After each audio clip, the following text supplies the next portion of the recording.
आज का जो हमारा टॉपिक है वो है शाहजहां, जिसमें हम ये पढ़ेंगे कि शाहजहां का कार्यकाल जो था वो मुगल काल का स्वर्ण युग था या मुगल काल का वो स्वर्ण युग नहीं था, या अकबर का ही काल जो था वो स्वर्ण युग था। एक कहावत कही जाती है कि हर चमकने वाली चीज सोना नहीं होती। इसका मतलब होता है कि हमें किसी भी चीज को उसकी दिखावट से नहीं आंकना चाहिए, बल्कि उसकी आंतरिक गुणवत्ता और उसकी उपयोगिता को देखना चाहिए। यही बात शाहजहां के शासनकाल पर भी लागू होती है कि शाहजहां का शासनकाल मुगल काल का स्वर्ण युग था या फिर मुगल काल का स्वर्ण युग नहीं था। शाहजहां का कार्यकाल जो था वो 1627 से लेकर 1658 था। ये उसका कार्यकाल है। इस कार्यकाल में ही शाहजहां ने मुगल काल का उत्थान किया। किसी भी शासक के कार्यकाल को स्वर्ण युग उसके साम्राज्य विस्तार पे कहा जाता है कि उसने साम्राज्य विस्तार कितना किया। साम्राज्य विस्तार जो पहले उसकी स्वर्ण युग के रूप में एक बिंदु के रूप में इंगित किया जाता है। बाबर ने मुगल साम्राज्य की स्थापना की 1526 में पानीपत के पहले युद्ध के बाद। हुमायूं ने उस साम्राज्य को गंवाया और फिर उसे प्राप्त किया। अकबर ने मुगल साम्राज्य को स्थायित्व प्रदान किया और जहांगीर ने उस साम्राज्य को बनाए रखा। शाहजहां ने भी उसे अक्षुण्ण रखने का प्रयास किया और उसमें वो अधिकांशतः सफल भी रहा। स्वर्ण युग है या नहीं, इसके लिए प्रशासनिक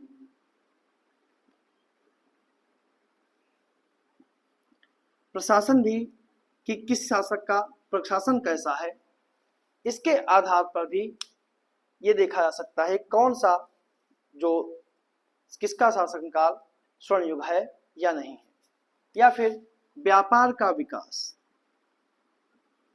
व्यापार का विकास और संपन्नता का काल, इन चीजों के आधार पर अगर देखा जाए तो शाहजहां का कार्यकाल जो था वो स्वर्णकाल कहा जा सकता है। ठीक है, शाहजहां का कार्यकाल मुगल काल का स्वर्ण युग था या नहीं, इस पर इतिहासकारों में कोई एक मत नहीं है। कुछ इतिहासकार हैं एल्फिंस्टन, मोरलैंड, खाफी खां, एडवर्ड नहीं खाफी खां, ठीक है, और ट्रेवेनियर जैसे आधुनिक और समकालीन विद्वानों ने शाहजहां के कार्यकाल को, शाहजहां के काल को स्वर्ण युग माना है।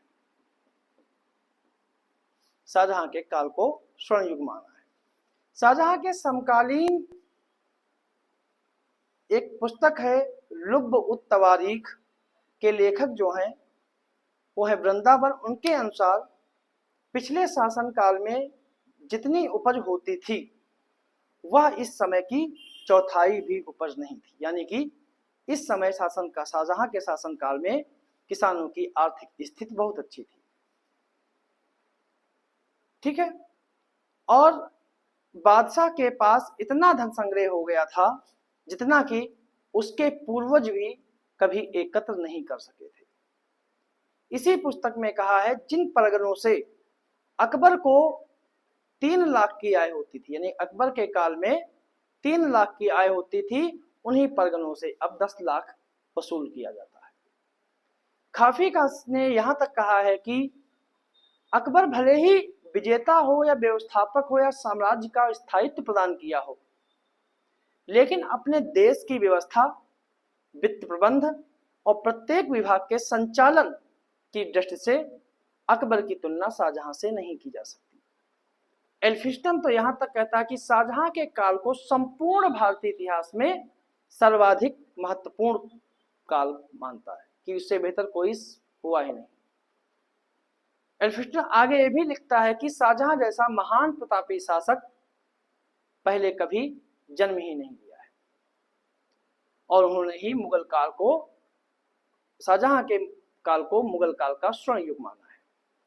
मनुची जो इटली का निवासी था, वह भी शाहजहां को न्याय व्यवस्था में अव्वल रखता है और प्रथम स्थान देता है कि सभी मुगल बादशाहों में वह सबसे न्यायप्रिय शासक था। तो इन आधारों पर देखा जाए तो शाहजहां का शासनकाल ही मुगल काल का स्वर्ण युग सिद्ध होता है। लेकिन इतिहासकारों का एक ऐसा भी वर्ग है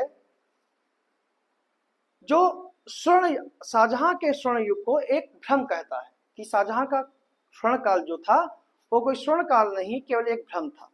इसमें स्मिथ आते हैं, एडवर्ड आते हैं और गैरेट ये तीन इतिहासकार आते हैं जो कहते हैं कि शाहजहां का कार्यकाल जो था, शासनकाल जो था, वो मुगल काल का स्वर्ण युग नहीं था, वह एक केवल भ्रम है। इस लेनपुल जो है इतिहासकार, जिसने हुमायूं के बारे में कहा था कि हुमायूं जीवन भर लड़खड़ाता रहा और लड़खड़ाकर गिरने से ही उसकी मृत्यु हो गई, उसी लेनपुल ने अकबर के शासनकाल को ही, अकबर के कार्यकाल को ही मुगल काल का स्वर्ण युग माना है। शाहजहां का सबसे बड़ा आलोचक जो था वो स्मिथ था। स्मिथ के अनुसार शाहजहां मनुष्य और शासक दोनों ही रूपों में असफल शासक था।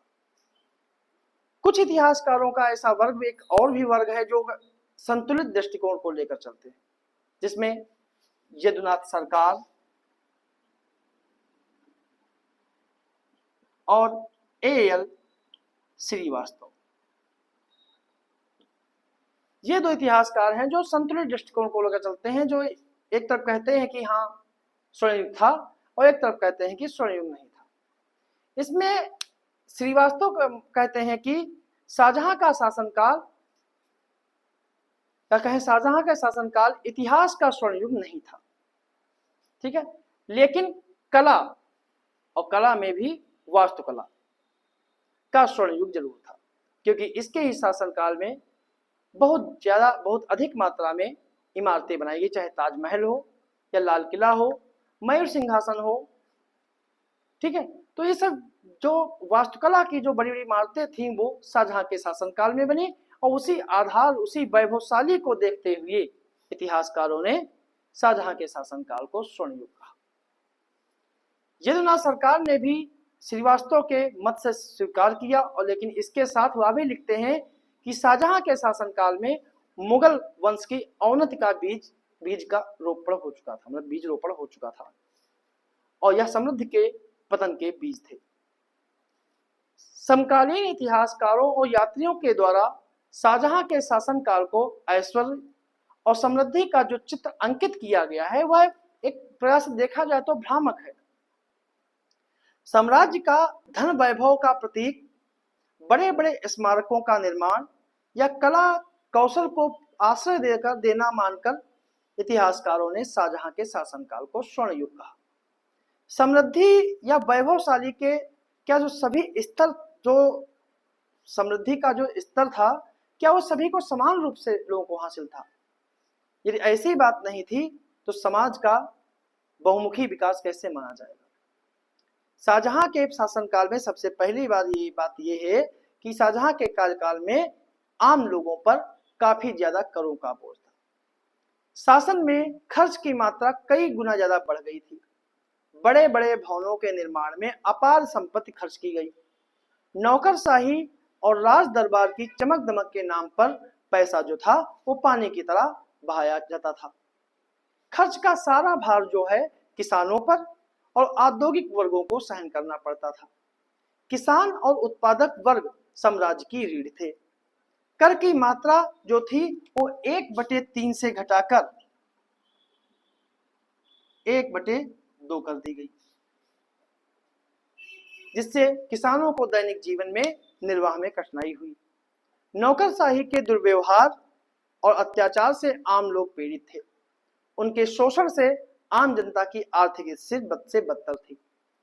अतः शाहजहां के युग की समृद्धि और ठाठ बाट समाज के अधिकार प्राप्त वर्गों को ही सीमित थी। मतलब कि जो वैभवशाली व्यवस्था थी वो केवल सम्राट और कुछ जो अधिकार प्राप्त वर्ग थे उन तक ही सीमित थी, उनको ही मिलती थी। आर्थिक विपन्नता जो है साम्राज्य रूपी शरीर को घुन की तरह खाने लगी, जिसका प्रत्यक्ष परिणाम आगे चलकर दिखाई पड़ने लगा और मुगल साम्राज्य जो है वो धीरे धीरे पतन की ओर अग्रसर हो गया। शाहजहां ने खजाने का एक बहुत बड़ा हिस्सा इमारतों को बनवाने में खर्च किया और औरंगजेब ने खजाने का एक बहुत बड़ा हिस्सा युद्धों पे खर्च किया। और किसी भी राज्य का स्थायित्व जो है वो उसके आर्थिक संपन्नता से चलता है, और यही हुआ कि धीरे धीरे मुगल साम्राज्य जो है वो आर्थिक संपन्नता के अभाव में, आर्थिक तंत्र के अभाव में वो साम्राज्य समाप्त हो। तो ये टॉपिक हमारा शाहजहां का काल स्वर्ण काल था या नहीं था।